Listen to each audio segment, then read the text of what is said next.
On September 18th, an international conference on oil, gas and media, sponsored by the state oil company SOCAR and the International Press Institute, launched in the Gülistan Palace.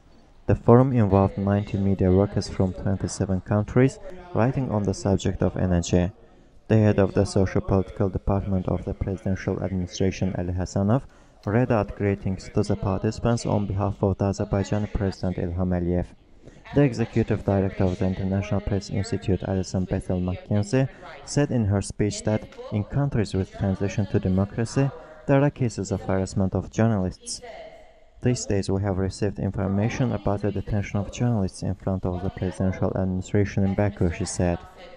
In a democratic society, it's a recurring problem with journalists, and it is natural because in a free society, media is the only force that criticizes those who violate human rights and holds them accountable for this, noted McKenzie.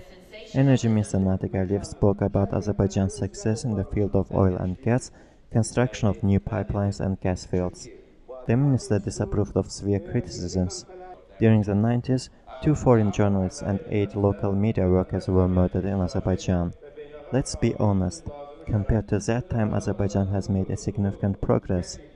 We have appealed to the President Ilham Aliyev to put an end to attacks and arrests of journalists, said Alison Bethel McKenzie in an interview with reporters. According to her, the IPI will raise the issue of media freedom in Azerbaijan on September the 19th at a meeting with the President of Azerbaijan. She added that there currently are 3 journalists in custody in Azerbaijan.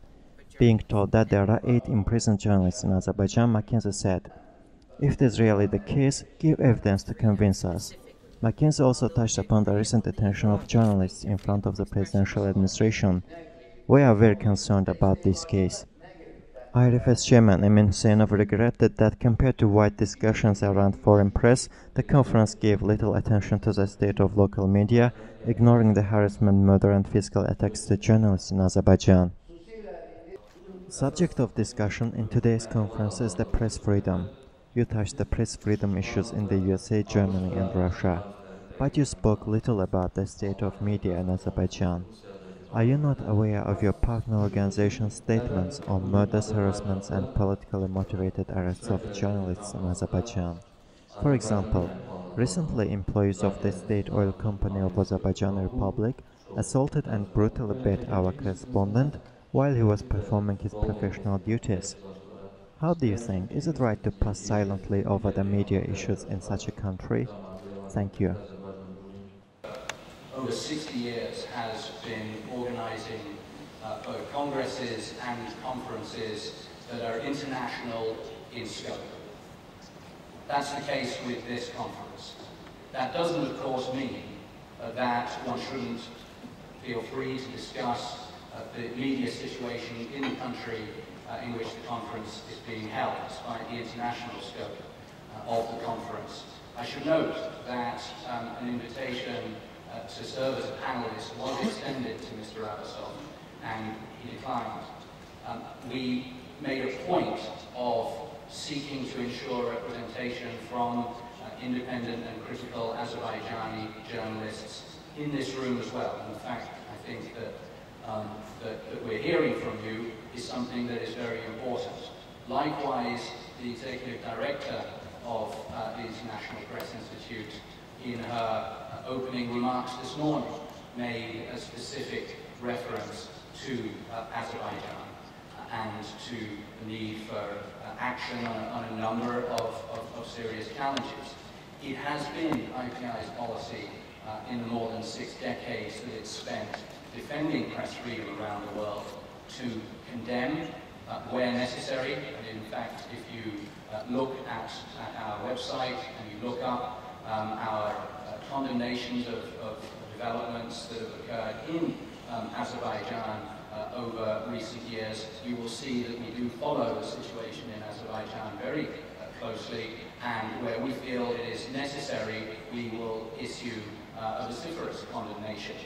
At the same time, and again in line with IPI's mandate, we seek to engage in dialogue with governments and with representatives of state. And this is the case in Azerbaijan as it is elsewhere throughout the world in which IPI is active. Throughout its history, IPI has held its World Congresses in countries in which there were press freedom issues, notably, for example, Russia, and I believe Egypt as well. So I don't think that there is any intention to shut out any kind of discussion of press freedom issues in Azerbaijan, of the challenges that Azerbaijan faces, but at the same time, this is a conference about the oil and gas sector in general, about the challenges that are faced around the world by oil and gas sector reporters, and that does include the United States. And of course, journalists are not, as Curtis noted, being systematically slain in the United States, but their ability to cover the oil sector is, in my view, just as crucial as the ability and right to journalists anywhere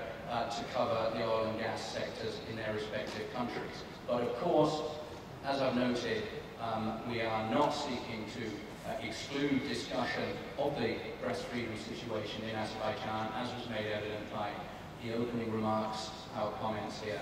And so I'm very grateful to you for your comments, and I welcome any other comments.